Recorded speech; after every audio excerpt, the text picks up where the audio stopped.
A last shout for José Manuel Barroso in Parliament, offering his last State of the Union address before elections next year, after which he will step down as European Commission President. In stark contrast, this time last year, news of Europe's embryonic recovery was very much on his mind. The most vulnerable countries are paying less to borrow. Industrial output is increasing. The business outlook is steadily improving.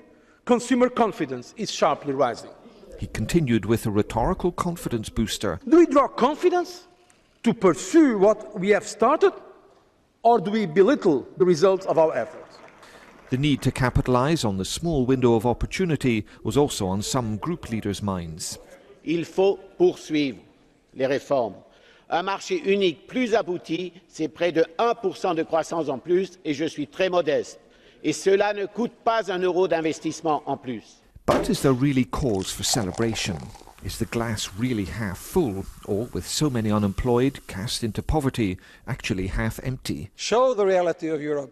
Show that the glass is not only half full, it's also half empty. Still, we have still a lot to do and to change the policies also of the Commission.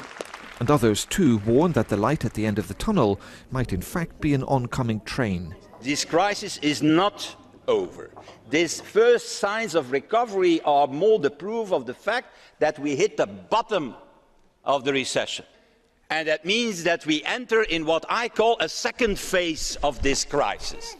And not to forget the people at the bottom of the pile, Europe's increasing numbers of the poor. 1 out of 4 Europeans is at risk of poverty or social exclusion, and failing to acknowledge that it's the European policies that have made that possible makes it impossible for ordinary Europeans to even listen to what José Manuel Barroso has to say. To the right, they weren't impressed either, though for different Eurosceptical reasons. We need a new Euro-realist direction with different ideas. Perhaps we could rediscover the principle of freedom that many in Europe fashioned for the world. Next year's elections will offer us an opportunity.